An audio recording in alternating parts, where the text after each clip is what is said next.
Muito bem. Então, depois desse debate com tantas informações preciosas que a gente acabou de assistir, nós vamos agora falar sobre outro tema que também é muito relevante para o crescimento da economia brasileira: a introdução da agenda de sustentabilidade na política de comércio exterior.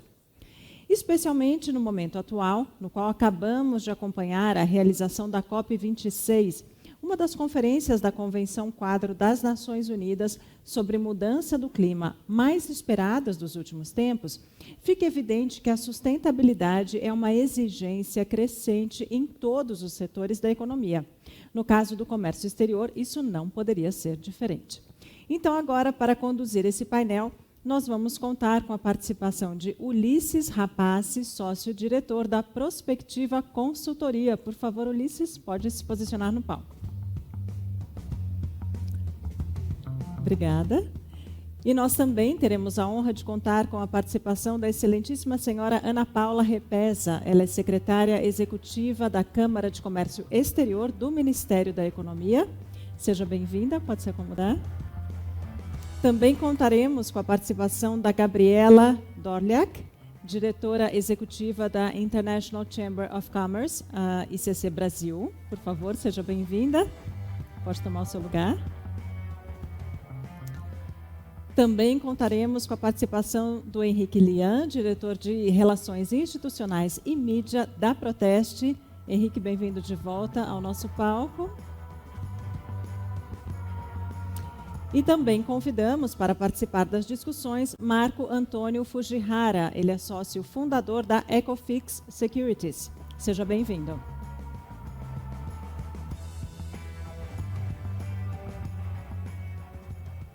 E para iniciar, então, as discussões, eu passo agora a palavra ao senhor Ulisses. Pode começar. Boa tarde a todos. Muito obrigado à Proteste, inicialmente, pelo convite. Uma satisfação estar aqui. Pensei até de propor que o nome do painel fosse trocado para Diálogos Multilaterais, né? É muito importante, foi dito diálogo hoje, mais cedo, e o importante é que toda a sociedade, governo, setor privado, academia, outras associações possam participar e contribuir para essa questão cada vez mais atual. Queria começar com a secretária Ana Paula Repesa e perguntar o seguinte, que nós acompanhamos o trabalho, né, muito profícuo seu e da Camex, e gostaríamos de saber, na busca dessas atualizações de regras e práticas, né, um resumo do que está acontecendo na inclusão da agenda de sustentabilidade em relação não só à Camex, mas também ao Conex. Obrigada, Ulisses, obrigada, Henrique e Fábio, pelo convite, um prazer estar aqui com vocês. Bom, antes, só fazendo, né, um voo panorâmico aí sobre o que é a Camex, né? A Camex é a Câmara de Comércio Exterior do governo federal brasileiro e é, na verdade, um sistema de vários colegiados. O mais famoso dele é o GSEX, que é o colegiado que se reúne mensalmente e publica as principais normas relacionadas ao comércio exterior. E, recentemente, na verdade, semana que vem, vai completar um ano, nós reativamos um colegiado muito importante da Camex, que estava inativo desde 2013, se não me engano, que é o CONEX, que é o Conselho Consultivo do Setor Privado. É o único colegiado da Camex que é composto exclusivamente por representantes do setor privado, e, dentre eles, a gente tem a honra de ter a Proteste lá, entre os membros, o ICC também, com a Gabriela. E o objetivo desse colegiado é justamente promover essa oxigenação sobre a discussão das políticas de comércio exterior no Brasil, trazendo as principais demandas e as principais expectativas do setor privado brasileiro com relação a como o governo deve atuar na política de comércio exterior. A primeira coisa que a gente fez quando o Conex foi reativado no ano passado foi promover uma discussão ampla com os membros, são 20 membros, né? De diversos setores da economia, temos também acadêmicos, temos representantes dos consumidores, indústria, agronegócio, serviços. E aí a primeira coisa que a gente fez foi justamente promover uma discussão com esses representantes sobre quais são os principais temas, os temas nevrálgicos, né, para a política de comércio exterior brasileiro.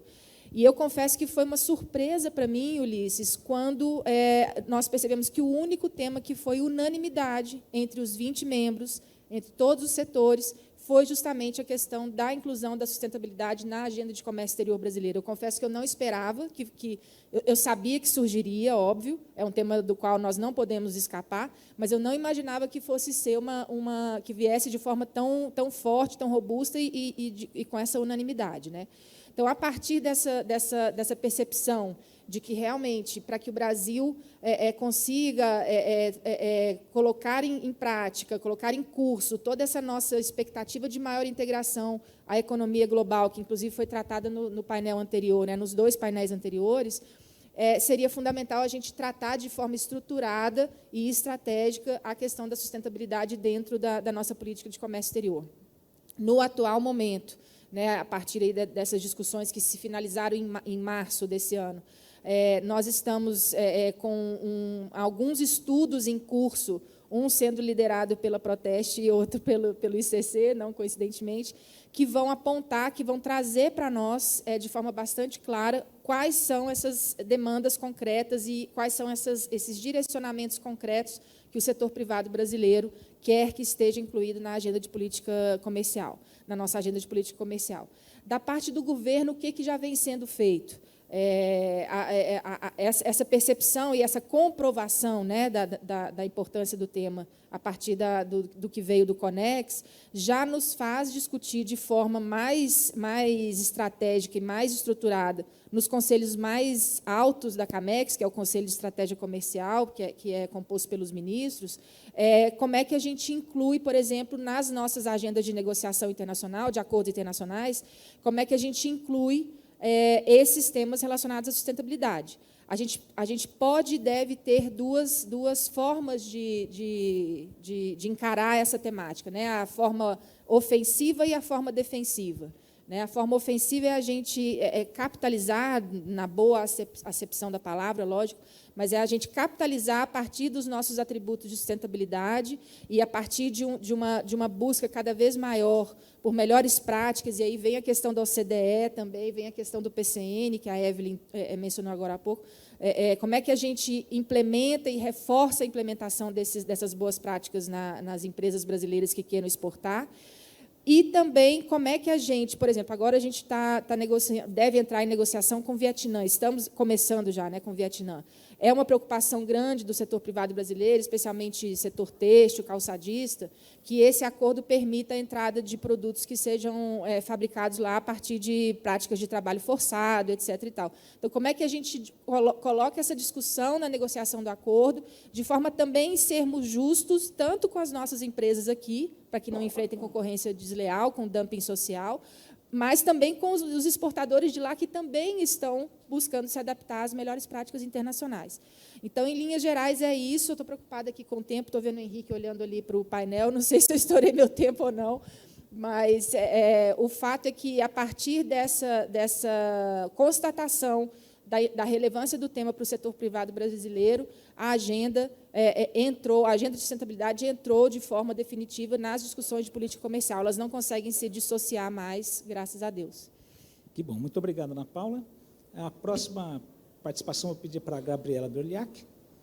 Gabriela, olhando então para o cenário internacional, explorar um pouquinho com você como as empresas transnacionais estão enfrentando essas condições cada vez maiores, né, de sustentabilidade, que têm sido impostas e, como a Ana Paula disse, então veio para ficar. Ou seja, como tropicalizar esses conceitos e como a gente poder entender que as empresas também não vão perder competitividade nesse cenário. Obrigado, Ulisses. Obrigado à Proteste pelo convite. E eu acho que, do mesmo jeito que a Ana colocou aqui muito bem, que foi uma unanimidade esse tema, quando a gente falou de comércio exterior, quando você conversa com as empresas separadamente, hoje, se eles forem te colocar, o principal desafio deles é, certamente, a questão de credibilidade das empresas brasileiras perante a comunidade internacional. E aí, acho que entra um pacote grande, mas sustentabilidade certamente está no centro disso. Porque o Brasil, nos últimos 2 anos, tem sido extremamente questionado do ponto de vista ambiental. E essas são 2 agendas que acabam não se confundindo, mas quando o mundo olha a Amazônia e vê que tem incêndios, enfim, e desflorestamento, o que eles olham? Todo produto brasileiro vem de uma origem questionável. Então, as empresas hoje têm, além de um desafio econômico de superar a falta de competitividade em frentes de produção, elas também têm um desafio de como eu convenço o meu comprador, como eu convenço a comunidade internacional de que esse meu produto tem uma origem absolutamente sólida do ponto de vista de sustentabilidade. Isso não é novidade para as empresas brasileiras, no sentido de que não é o conceito de sustentabilidade, de produzir as coisas olhando o meio ambiente, olhando inovação ambiental, não é um tema novo para muitas empresas brasileiras, mas a preocupação em externalizar e comprovar isso hoje acabou ficando veio para a prioridade dessas estratégicas dessas empresas, como eu estou sendo questionado e como eu consigo comprovar isso. E essa pressão ela só vai aumentar. Os acordos comerciais cada vez mais vão exigir que as exportações tenham uma origem certificada. E como você faz isso? O custo de certificação, de rastreabilidade é muito grande. Ele fica com quem? Ele fica com a empresa, com o governo, enfim, tem uma questão aí muito grande. Como você educa o teu comprador que talvez não olhe assim, eu vi uma imagem, a Amazônia, então tudo que vem do Brasil vem da Amazônia. Então, tem um processo também de educação de, olha, o Brasil é desse tamanho, as realidades são diferentes, enfim, tem um processo de educação de você fazer, de você educar quem está comprando para entender o que eles estão comprando também. Isso é importante. E tem um processo também que eu acho que é interessante que a Ana também trouxe, que a gente fala muito do Brasil ser cobrado lá fora. Mas eu acho que vai chegar um momento que cada vez mais as empresas brasileiras vão dizer, bom, eu estou exportando e o meu parâmetro ambiental está aqui. Por que nas importações brasileiras a gente também não coloca o mesmo parâmetro? Por que nós só somos os exigidos? E isso é algo que vai ser cada vez mais importante para o Brasil também entender que não é só o Brasil que é exigido, mas o Brasil também vai exigir, porque também tem padrões ambientais muito sólidos aqui.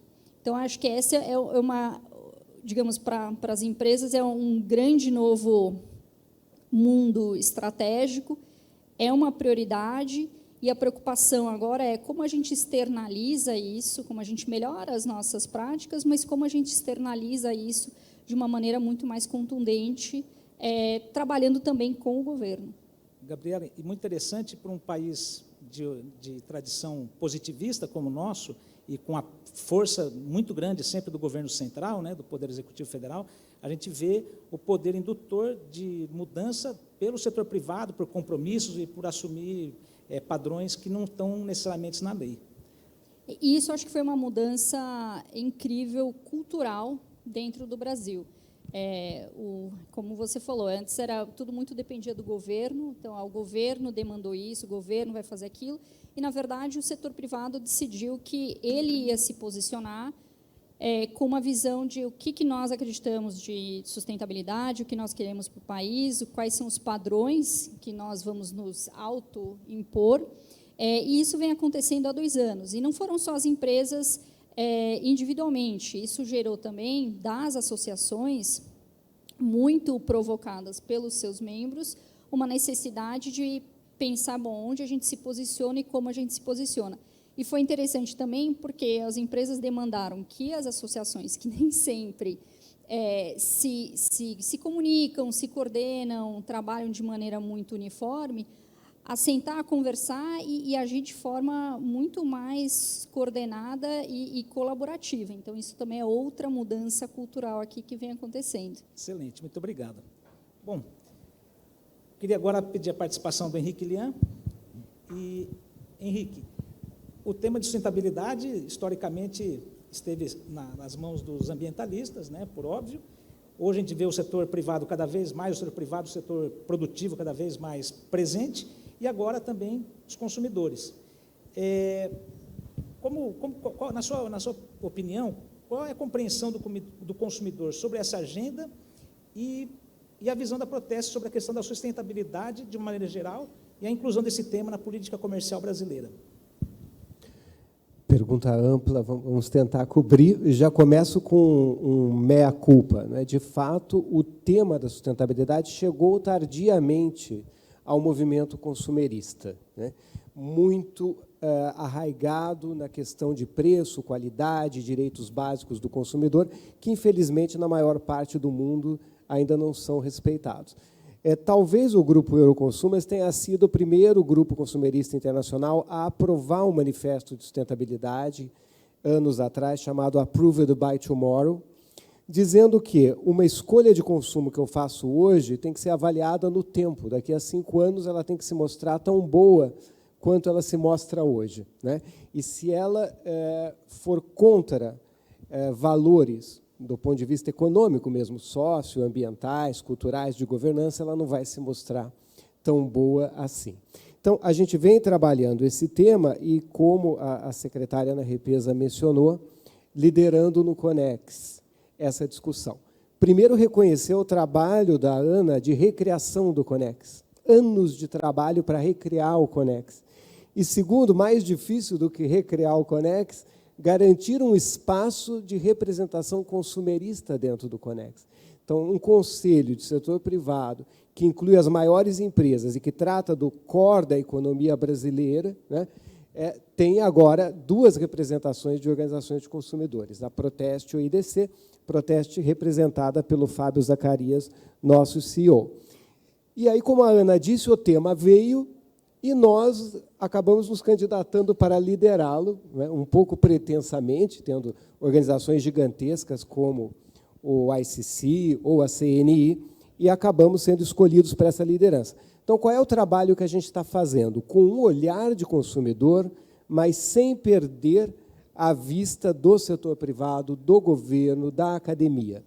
É fazer um grande mapeamento, né, do que é direcionador de sustentabilidade que pode prejudicar ou alavancar as exportações brasileiras. Então, como consumidores, nós temos interesse de que a economia brasileira seja competitiva, que as empresas brasileiras sejam competitivas. Nesse nosso estudo inicial, vem, primeiro, os diplomas legalmente vinculantes, tratados e convenções do Brasil, no âmbito da ONU, no âmbito da OMC e das regiões e blocos econômicos, no nosso Mercosul e na nossa interação com outros blocos econômicos. Logo em seguida, vêm os legalmente vinculantes, ainda não em vigor, mas que estão na esquina, nos esperando, né? Como, por exemplo, o mecanismo de ajuste de carbono da União Europeia. Em poucos meses, cada sapato brasileiro que chegar vai ser mensurado em carbono. Esse sapato fabricado no Brasil emitiu mais carbono equivalente do que a gente faz aqui, sobretaxa nele. E, finalmente, aquilo que não é legalmente vinculante, que é voluntário, que são os private standards ou market standards. Cada vez mais o mercado se organiza, os grandes traders de commodities se organizam e estabelecem padrões para importar. Isso nada tem a ver com governos. Quando tem, é denunciado na OMC e vira lá um painel, mas normalmente não tem. Então, compromissos como o do World Economic Forum, que é o Forest Trade Alliance, como o compromisso do WWF com a ONU, que é o Consumers Good Forum, ele vai dizer, meu amigo, se a sua soja for de desmatamento, eu não compro. Mas ela é desmatamento legal. Aqui diz desmatamento, não interessa se é legal ou se é ilegal. Então, são mecanismos privados, né, que têm uma força tremenda de indução do mercado e que se deparam como possíveis barreiras para os produtos brasileiros. Então, a partir deste mapeamento, que é a fase que a gente está, a gente quer desdobrar, com a aprovação dos outros membros do Conex, em 2 recomendações para o Conex fazer ao Comitê de Estratégia Comercial. Uma recomendação: quais são as barreiras que nós temos que evitar? Quais são as mudanças de processo produtivo e processo negociador para que os nossos produtos não batam com a cara na porta da União Europeia ou dos Estados Unidos ou do Japão. E uma segunda recomendação que eu reputo mais importante, porém mais complexa, é aonde estão as oportunidades que o Brasil não está aproveitando. O Brasil tem um monte de vantagens comparativas em sustentabilidade, ninguém tem mais, socioambientais, mas ainda não as transformou em vantagens competitivas. Então, enquanto a nossa indústria têxtil, não sei se tem alguém do têxtil aqui, se tiver, me desculpe, mas eu apresentei esse estudo 10 anos atrás. Enquanto a nossa indústria têxtil reclama que está em extinção, porque não consegue competir com o produto asiático, nem em preço e nem mais em qualidade, existe um mercado têxtil sustentável gigante esperando pelos produtos brasileiros. Basta você redesenhar a sua cadeia do algodão orgânico, da tecelagem com energia renovável, o trabalho decente, o repúdio à corrupção, e colocar nesse produto um selo de Sustainable Textile, que você vai ver a União Europeia preferir este produto do que o produto que ela compra da Ásia, ou o produto que ela fabrica internamente de grandes grifes e que 1% da população tem acesso. Então, é um pouco esse o estado que a gente está. Tem tudo a ver com o consumidor, mas não é o consumidor na gôndola. É o consumidor daqui a 10 anos, daqui a 15 anos, tendo indústrias nacionais competitivas ou extintas. Muito bem, obrigado, Henrique Lian. Professor Fujihara, bom, o que então nós tínhamos anteriormente como nice to have, hoje já é default, já é piso, né, para mudança e de comportamento.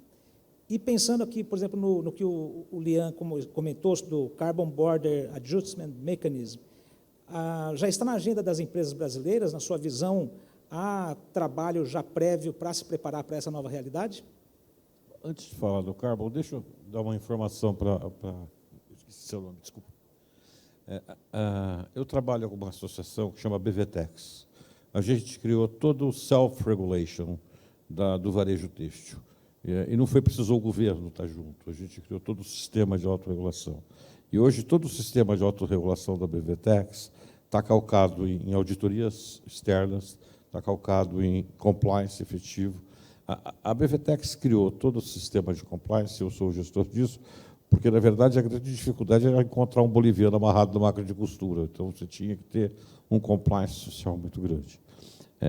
Então, você pode ficar... A solução do Vietnã pode ser fazer alguma coisa parecida com a BVTEX já faz, que eu acho que reputa um excelente trabalho. A questão da traceability que você mencionou, acho que a gente tem que olhar a questão da rastreabilidade não como um custo. Eu acho que isso é um agregador de valor, se a gente conseguir fazer, como o Henrique falou, de colocar isso num label. O problema é que esse label tem que ser crível, né? E tem que ter credibilidade, né? Eu fui responsável da área de sustentabilidade da PricewaterhouseCoopers por 12 anos, né? E a gente sempre dizia, olha, amiguinhos, a gente tem que ter um formato de dar credibilidade. Na BVTEX, todo o sistema de auditoria que foi autorregulado é que deu a credibilidade. Então, eu queria só mencionar isso como um fato importante que a gente já está andando. E eu queria mencionar uma coisa que o Henrique falou.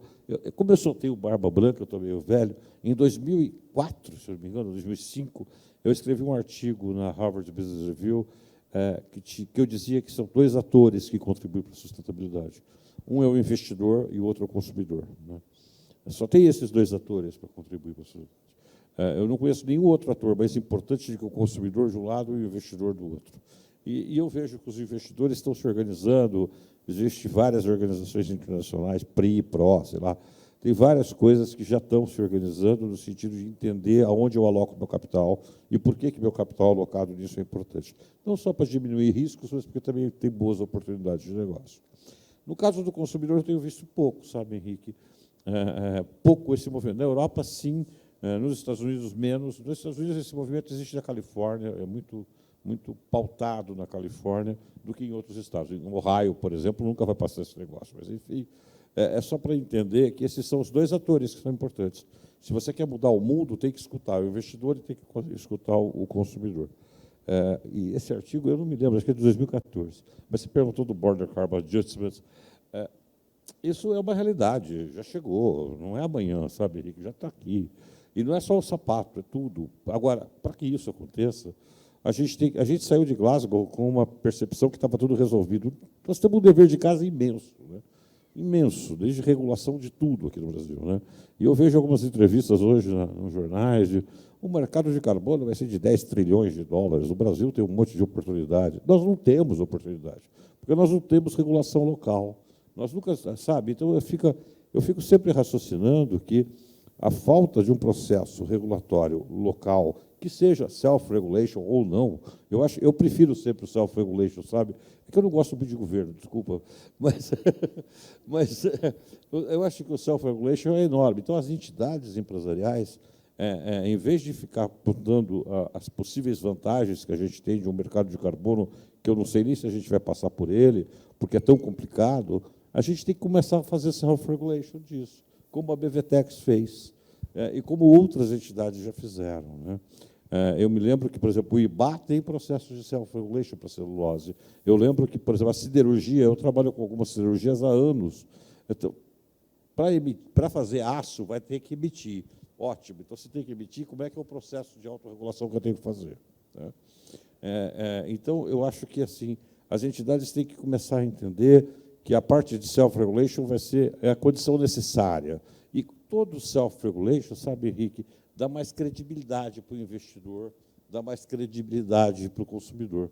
Então, a minha percepção é que o adjustment de fronteira, como a gente está chamando isso, é uma realidade. Só que eu não vejo ninguém falando como é que a gente vai regular esse treco. Aí a gente sai de Glasgow soltando o rojão, o Brasil é blá. Nada, carambola, a gente tem um monte de coisa para ser feita aqui. E eu vejo as previsões de mercado, que eu falo, pô, se eu for vivo para ver 3 trilhões de dólares em carbono, e eu acho que eu contribuí alguma coisa com isso. Eu fiz o primeiro projeto de CDM do Brasil, né, lá em 2003. Agora, a gente não tem hoje a possibilidade de transformar aquilo que a gente disse, vantagens comparativas em competitivas, se a gente não tiver o mínimo de regulação local. E essa regulação local não precisa esperar o governo fazer. Eu posso fazer, enquanto empresa, eu posso juntar um grupo de empresas. A gente está criando, só para fazer uma propaganda, Henrique, a gente está criando uma organização que chama Climate Connection, que reúne 40 das maiores empresas do Brasil para trabalhar em self-regulation, porque nenhuma outra entidade quis abarcar esse processo. E, veja, são entidades de setores diferentes, de coisas diferentes. A gente agora está procurando onde a gente vai ancorar a Climate Connections para começar a discutir isso, e depois levar esse treco para frente. Então, eu sinto que o ajuste de fronteira de carbono é uma realidade, já aconteceu e vai acontecer. E não adianta a gente ficar falando, nós somos muito bons, vamos fazer um monte de crédito de carbono. Não, gente. Se a gente não fizer um dever de casa, não sai nada. Essa aqui é a minha percepção. Eu sou muito crítico, vocês já perceberam, muito crítico. Muito obrigado, professor. Depois eu queria perguntar para a produção se tem perguntas de outros participantes, mas eu tenho aqui depois ainda uma rodada final de perguntas, mas agradeço a participação. Bom, na verdade, a pergunta final é baseada em uma visão de futuro. Eu posso fazer um adendo? Por favor. E jornalista adora dar pitaco, então eu vou me jogar. Eu acho que os pontos que o professor trouxe são muito importantes. E eu acho que o Henrique colocou uma coisa que a gente fala muito pouco. A gente olha muito as obrigações em cima do Brasil, mas a gente olha muito pouco o potencial de competitividade que sustentabilidade pode gerar para o Brasil. E eu acho que isso é a parte que mais preocupa, porque eu acho que o Brasil comprovar que tem um DNA de sustentabilidade, tem coisa que precisa melhorar, isso certamente, mas eu acho que as empresas não se preocupam em demonstrar que elas podem ser sustentáveis.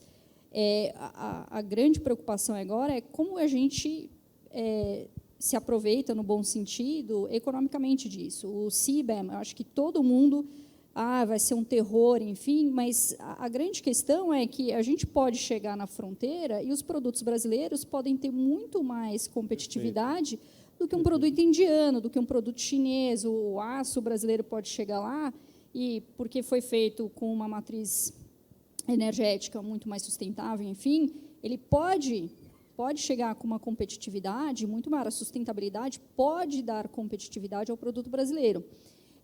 O que a gente precisa fazer, de novo, é a credibilidade, é como a gente está comprovando essa medição do carbono, como a gente está comprovando tudo isso. A gente fala muito claro, o mercado de crédito de carbono tem um potencial enorme, a ICC fez um estudo, até 2030 o Brasil pode gerar até 100 bi de receitas, Eu vi. mas o pulo do gato é exatamente esse. Ele precisa, ter uma regulação nacional muito bem feita, com transparência e credibilidade. O crédito de carbono, ele é que nem um sapato, você precisa vender ele. Se você não tem um produto de qualidade, se o investidor internacional, quem quer que seja, o comprador, olha de fora e diz, eu não sei qual é a metodologia que foi usada, não sei qual é a governança que foi usada, eu não vou comprar. Então, de nada adianta a gente ter o potencial se a gente não olhou a governança, a estrutura, o ambiente regulatório em que tudo isso vai morar. Mas eu acho que a gente pode fazer o ambiente regulatório como self-regulation, e não necessariamente esperando que o governo regule. Por exemplo, saiu de Glasgow uma consulta sobre o Subsidiary Board, quer dizer, um board que vai regular todo o artigo 6. Tá certo? Sabe quantos brasileiros se candidataram para aquilo? 0. 0. Né? Porque não tem um órgão no Brasil que está preocupado em autorregular esse processo. Sabe quando acaba as inscrições para o Subsidiary Board? Amanhã. Então, é assim, a gente não tem hoje a capacidade de se autorregular num mercado que vai ser de 100 trilhões, 4 milhões, sei lá o quê. Então, ninguém vai acreditar na gente, carambola. Então, ou a gente cria modelos de governança, modelos tais que permitam essa autorregulação, porque se a gente esperar do governo, o governo tem 300 outras mil... O governo tem que se preocupar em acabar com o desmatamento, por exemplo. Professor Fujihara, e eu me preocupo com outra coisa. Na voz da Katrina ficava melhor ela dizendo, forgive me to cut in you, mas eu vou precisar distribuir o tempo. Por favor, me desculpe. Secretária Ana Paula, por favor, sua visão de futuro sobre o mercado de sustentabilidade. Eu achei interessantíssimas as colocações do professor e concordo em larguíssima medida. Eu acho que o caminho da autorregulação ele é inevitável, né? A gente já vê isso em alguns setores. O senhor citou o caso da BVTEX, é interessante porque eu acompanhei esse caso em 2013, 2014. Isso, né? Porque o Brasil estava listado entre um dos países com maior uso de trabalho forçado pelo Departamento de Estado norte-americano.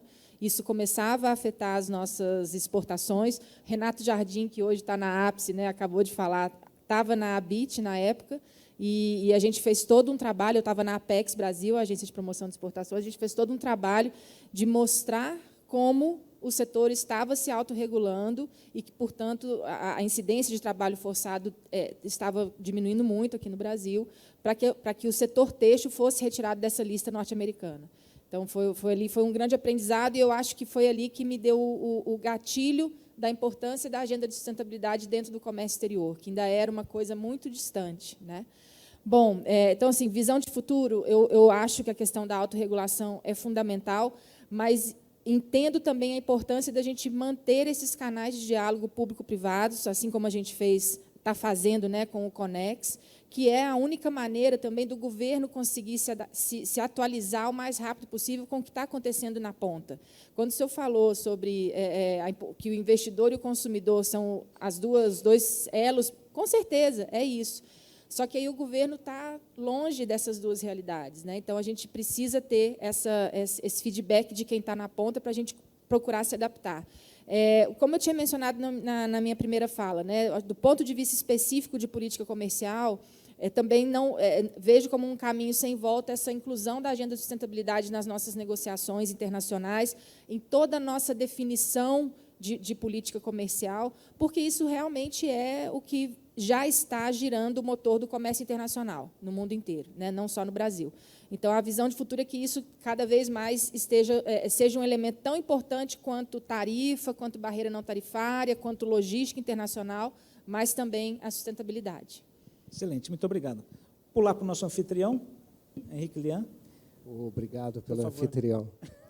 A minha visão de futuro é bastante ambiciosa, alguns podem chamar de utópica, mas tem a ver com a nossa história, a história da Euroconsumers é a minha mesma. Faz 15 anos que eu trabalho para organizações europeias. 2 organizações suíças na sequência e agora uma organização belga. Minha visão de futuro é a união da Comissão Europeia com o Parlamento do Mercosul, com o Mercosul. É que a União Europeia pare de olhar os produtos do Mercosul como dumping ambiental. Eu estou cansado de ouvir, em todos os países da União Europeia, que o etanol brasileiro é feito com cana-de-açúcar plantada em área de desmatamento da Amazônia. Interesse a quem interessar essa versão, ela precisa acabar. E que o Mercosul pare de entender que as condicionalidades, pare de achar que as condicionalidades europeias são barreiras não tarifárias disfarçadas de verde. Nem uma coisa é verdade, nem outra coisa é verdade. De modo que nós nos desenvolvemos por blocos econômicos, esses blocos econômicos precisam se entender. Um demonstrando a sua capacidade de fazer produtos sustentáveis e o outro reconhecendo quanto esses produtos são sustentáveis. É uma visão utópica, mas eu vejo passos nessa direção. Concordo com o Fujihara totalmente, os consumidores chegaram atrasados nessa discussão. E estamos correndo, pedalando, para recuperar o tempo perdido. Hoje, o Parlamento do Mercosul é presidido por um deputado consumerista. Uma organização, a maior da América Latina, está abraçando a agenda de sustentabilidade. Então, eu tenho esperança de que a gente construa, né, um tijolinho, né, nessa ponte imediata entre o Mercosul e a União Europeia. Obrigado. Temos uma pergunta da plateia. Com a nossa alta taxa tributária, como seremos mais competitivos com a progressiva abertura comercial? Do nosso... A competitividade não se dá só por... A competitividade não se dá só por isenção tributária. A competitividade tem N fatores. De novo, a gente pensar em competitividade industrial, competitividade comercial, qualquer que seja ela, eu tenho que entender as outras variáveis que não só a tributária. A tributária, claro, ela tem um peso, mas ela não é só essa a importância. Eu vou te dar um exemplo, de novo, eu vou voltar para uma ladainha que eu gostaria de fixar aqui. De novo, num sistema autorregulatório, eu posso propor novos mecanismos tributários que sejam adequados à minha competitividade industrial. Eu não posso propor isso para o governo, mas eu posso propor para o meu setor econômico. Eu posso propor para que a gente tenha um fato de conseguir essas coisas acontecerem. E eu só queria voltar a um ponto que me parece importante, só um ganchinho, que me parece muito importante aquilo que o Henrique me montou agora, que, na verdade, é um sonho que te parece utópico. Eu não acho utópico, não. Eu acho que dá para ser feito. Mas eu acho que dá para ser feito no âmbito da sociedade civil. Eu fico muito preocupado em ter um monte de atores que talvez não tenham a ver com aquele tema e necessariamente acabam citando que a gente vai ter 10 trilhões de dólares de carbono, coisa do tipo. A gente tem que juntar pessoas que conhecem aquele tema e tentar regular aquele processo naquele momento. A minha situação hoje, a minha visão hoje, desculpe, é que a gente precisa entender que ótimo, energia renovável é ótimo, tem um problema tributário sério em energia renovável. E a gente não está olhando para ele. Puxa vida, a gente faz aço de carvão vegetal. Sim, vai explicar isso para um alemão, né? Como é que o aço é feito. Então, não, é mais fácil fazer hidrogênio verde. Né? Então, aí vem todo um pacote tecnológico de lá para cá, dizendo que a gente tem que fazer hidrogênio. Caramba, a gente faz aço com carvão vegetal desde que eu me conheço por gente, entendeu? As grandes siderúrgicas de Minas trabalham com carvão vegetal. Então, a gente não sabe aproveitar a nossa vantagem. E aí vem um garoto me falar que hidrogênio verde é a solução da energia. Então, eu fico assim, muito preocupado de não dar vazão ao que a gente está fazendo. Essa é a minha preocupação. Vou pedir para a Gabriela contribuir um pouquinho também com a gente. Eu acho que visão para o futuro. Eu acho que é um pouco da visão do professor. No fundo, é a gente transformar o Brasil em um polo reconhecido, e aí acho que é essa a palavra, né, reconhecido, de produtos de carbono neutro. E a gente tem essa capacidade. Isso não é um sonho utópico. O Brasil tem essa capacidade, precisa se organizar, tanto o setor privado, quanto certamente precisa dos mecanismos de políticas públicas que ajudem, políticas tributárias. Isso é uma coisa que a gente tem conversado muito, né? Você vê nos Estados Unidos, eles têm mecanismos, mesmo que às vezes pequenos. Então, você, como cidadão, pessoa física, instalou painel de energia solar na tua casa. Você pode reduzir e abater esse investimento do teu imposto de renda. Então, são incentivos que o governo pode dar, são mecanismos que existem para você trazer todo mundo para essa esfera mais sustentável. Então, existem esses mecanismos que certamente o governo pode contribuir e deve começar a olhar de maneira mais focada, mas é justamente a gente não perder esse potencial. Acho que a maior tragédia para o Brasil não é se a gente desmatou a Amazônia e a gente ser acusado disso, mas, no fundo, a gente perder um enorme potencial com todo o DNA. A gente é dono da maior biodiversidade do mundo. Tudo isso, as empresas brasileiras têm um DNA de inovação em cima de sustentabilidade incrível. E a gente deixar isso passar, ser mais, digamos, uma coisa que a gente perdeu, que ficou ali como um potencial para o Brasil, um sonho, eu acho que isso é a grande tragédia. Então, acho que esse é o meu sonho. Muito bem. 1 minuto para cada um, considerações finais. Eu ia falar sobre a questão tarifária e tributária, mas acho que a gente pode fazer um painel inteiro só sobre isso, né? Mas agradeço as contribuições. Só, de novo, assim, a ver a agenda de sustentabilidade ganhar corpo dentro da política comercial brasileira, eu acho que já é um avanço bastante grande para um país que a gente também tem que lembrar que nós, até pouco tempo atrás, o único grande acordo que a gente tinha fechado foi o acordo do Mercosul. Né? Até a gente vinha negociando o Mercosul e a União Europeia há 20 anos, mas a concretização mesmo, o único acordo que nós havíamos concretizado nos últimos 30 anos foi o acordo de fundação do Mercosul, que, naquela época, obviamente, nem se pensavam em questões de sustentabilidade como a gente pensa hoje, né? E, de repente, a gente já se viu ali engajado numa negociação com um dos nossos maiores parceiros comerciais e talvez o berço da consciência de sustentabilidade nas relações de consumo, principalmente quando você está falando de produtos estrangeiros. Então, acho que aí já foi um grande aprendizado para nós, mas ter essa percepção, essa comprovação de que as empresas brasileiras já estão conscientes da necessidade de se tratar a sustentabilidade de forma estruturada dentro das nossas negociações internacionais, para mim, é o grande avanço dos últimos 2 anos, e a gente percebe que existe um espaço para a gente melhorar isso ainda mais.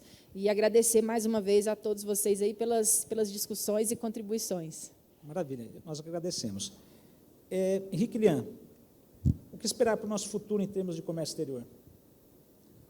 Olha, depois de tudo que falamos, esperar que os consumidores tenham um papel mais ativo, com toda certeza, que o Brasil aproveite as suas vantagens comparativas, transforme em competitivas e exerça a liderança nesse tema que ele tem que exercer. Eu acho que esse painel é muito sintomático do que a gente pensa nesse momento, de que a academia, que as empresas, que o governo, que os consumidores devem estar juntos, né? E termino também agradecendo o espaço no Conex, a Ana e o apoio, a Gabriela também, que nós temos trabalhos análogos, e um está abastecendo o outro, você pela moderação, e o Fuji, que foi meu primeiro professor de sustentabilidade, como eu digo, no século passado. Obrigado. Deixa eu só fazer uma complementação dessa. O Henrique, eu acho que vai lembrar de uma conversa que a gente teve há quase 5 anos atrás, que eu falei assim, Henrique, vamos fazer um estudo mostrando para o consumidor brasileiro, vamos, né, do verbo vocês, eu só dando ideia, vamos fazer um estudo mostrando para o consumidor brasileiro o quanto as nossas altas taxas de importação impactam o seu poder de compra. Porque é isso, assim, o papel, o que eu adoraria ver do consumidor brasileiro é uma crítica muito forte às altas taxas de importação que a gente tem e que, no fim, estão, de fato, comprometendo o poder de compra dele. em todos os segmentos. E isso é algo que a gente tenta puxar, né, Henrique? E eu, particularmente, adoraria ver de forma mais contundente. E graças ao seu trabalho, pela primeira vez na história da política tributária brasileira, a TEC está sendo analisada do ponto de vista do consumidor. Então, a tarifa externa comum do Mercosul, com as suas 100 exceções, sempre foi flexibilizada ou para proteger a indústria ou para abastecer o país no tempo de crise, como na pandemia. Nunca olhando este bem é essencial para o consumidor e ele precisa ser acessível. Pela primeira vez isso está acontecendo. Exatamente. E como dito no painel anterior também, sem dizer que qualquer estudo econômico vai entender curva de Laffer, entender que também tudo isso acaba jogando muita gente para a marginalidade, né? Mas vou pedir, então, agora os últimos minutos para o professor Fujihara para ele poder fazer suas Legal. Obrigado. No século passado, né, Henrique?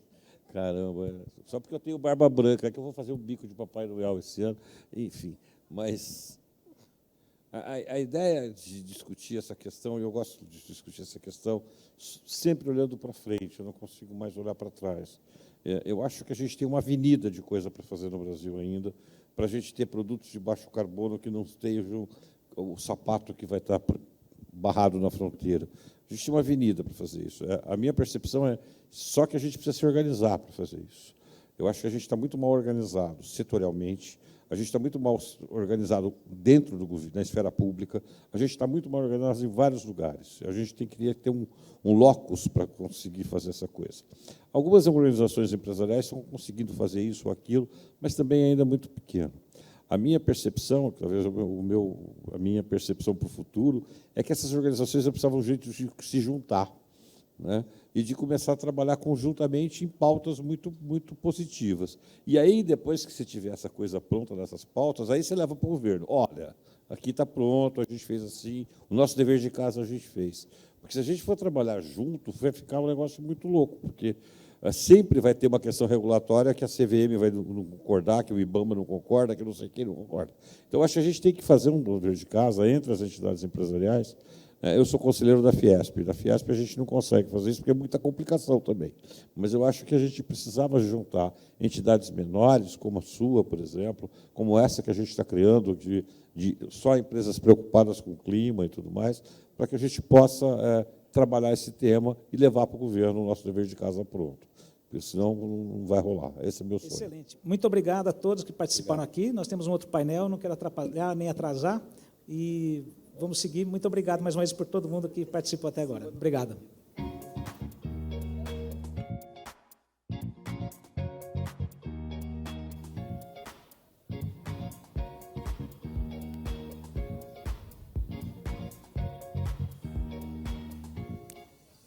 Mais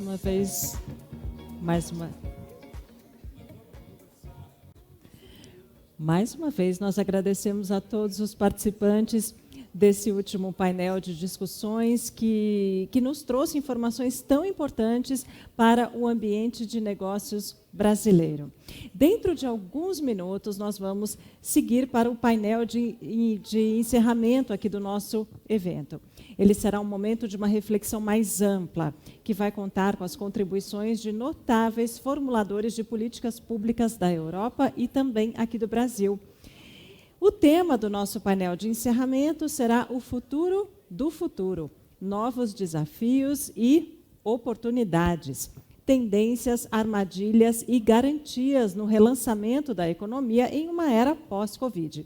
Essa atividade será moderada pela nossa âncora lá na Europa, a Katrina Sitchell. Ela também vai coordenar a atividade final de fechamento do Euroconsumers Forum, a nossa wrap-up session. Eu vou me despedir de vocês por aqui. Foi um enorme prazer coordenar esse hub do Mercosul.